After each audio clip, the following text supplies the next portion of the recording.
Pernah nggak sih kalian bertanya-tanya, kenapa ya pasar saham kita belakangan ini geraknya aneh banget? Nah, hari ini kita akan bongkar tuntas sebuah kekuatan raksasa di belakang layar, kekuatan yang bisa jadi lagi menggerakkan portofolio kalian tanpa kalian sadari.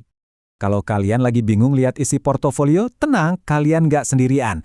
Ada teka-teki besar di bursa kita sekarang. Kenapa saham-saham bank yang bagus-bagus malah turun, sementara saham beberapa konglomerat justru terbang ke bulan? Yuk kita pecahkan kodenya sama-sama. Gambaran kasarnya tuh kayak gini. Di satu sisi, saham blue chip perbankan lagi lesu darah. Di sisi lain, saham-saham konglomerat tertentu malah lagi pesta pora, bikin rekor harga tertinggi terus-terusan. Ini bukan kebetulan loh. Jadi, apa rahasianya? Jawabannya ada di sebuah mekanisme raksasa yang bekerja diam-diam di belakang panggung, sebuah kekuatan finansial yang luar biasa besar. Dan hari ini, kita bakal bikin kekuatan itu jadi terlihat jelas. Oke, kita mulai bedah ya. Pelaku utama di balik semua ini adalah sesuatu yang disebut indeks MSCI. Mungkin kalian pernah dengar namanya. Tapi seberapa powerful sih dia sebenarnya? Gini deh, anggap aja MSCI ini kayak pembuat playlist atau shopping list untuk para manajer investasi super kaya di seluruh dunia. Daftar ini isinya saham-saham pilihan dari berbagai negara, termasuk Indonesia. Nah, dana-dana triliunan rupiah itu kerjanya cuma ngikutin daftar belanja ini plek-ketiplek. Dan ini dia angkanya, 6.200 triliun rupiah. Ini baru perkiraan total dana global yang meniru komposisi indeks MSCI, emerging market aja loh. Coba bayangin deh kekuatan uang segitu gedenya. Nah, ini poin paling pentingnya. Kalau sebuah saham berhasil masuk ke dalam indeks MSCI, itu bukan cuma soal gengsi. Ini soal aliran duit.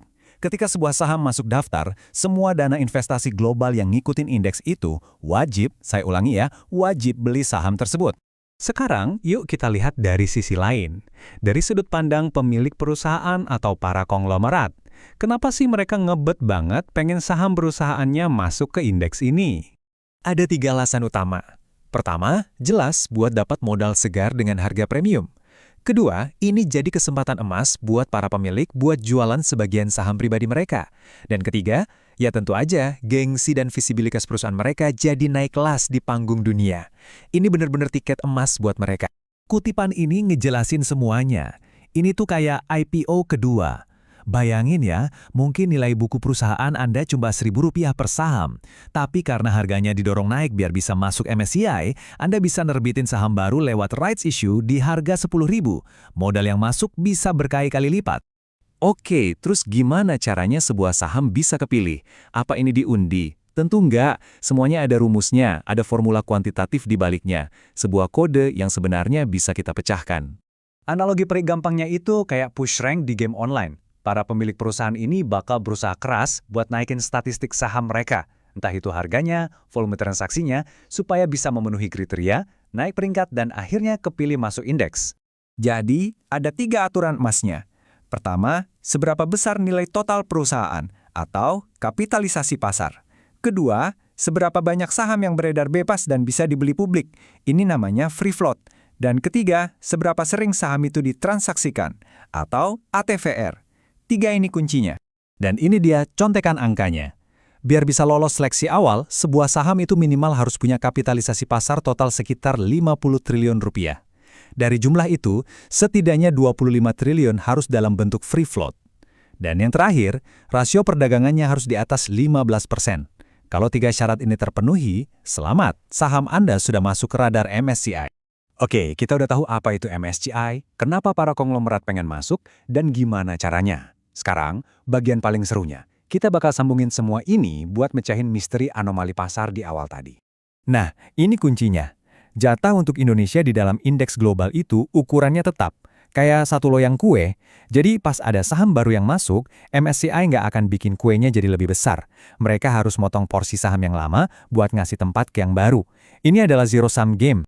Contoh paling nyata, lihat saham Siwan. Setelah diumumin masuk indeks, cuma dari dana pensiun asing doang loh, itu ada aliran dana masuk sebesar 825 miliar rupiah. Itu baru dari satu jenis investor. Kebayangkan seberapa masifnya dampak kalau sebuah saham masuk daftar ini. Coba kita lihat kasus spesifiknya pakai BBCA. Sebelum ada rebalancing, BBCA ini kayak rajanya. Dia mendominasi sekitar 38% dari total jatah saham Indonesia di dalam indeks MSCI. Porsinya gede banget. Lalu, jeng-jeng, setelah rebalancing buat ngasih tempat ke saham baru kayak DSSA, lihat apa yang terjadi. Bobot BBCA dipangkas drastis, turun jadi cuma 22%. Nah, pertanyaannya, uang yang ditarik dari BBCA itu lari kemana? Jadi, inilah jawaban dari misteri kita. Aksi jual besar-besaran di saham-saham perbankan belakangan ini, itu bukan karena fundamental perusahaannya jelek, tapi karena para manajer investasi global itu terpaksa jual saham itu buat beli saham-saham baru yang masuk ke dalam daftar MSCI. Ini murni soal mekanika pasar, perpindahan dana skala raksasa. Dan ini yang perlu kalian catat. Proses ini bakal kejadian lagi, sebentar lagi. Catat tanggal-tanggal penting ini, datanya diambil akhir Oktober, pengumumannya di awal November, dan eksekusi jual beli besar-besarannya terjadi di akhir November. Nah, sekarang kalian udah tahu kan cara mainnya? Pertanyaan besarnya adalah, di carry balancing berikutnya, siapa pemain baru yang bakal masuk ke dalam permainan push rank ini? Dan saham blue chip mana lagi yang mungkin bakal jadi korban dan porsinya dikurangi? Jawabannya ada di data.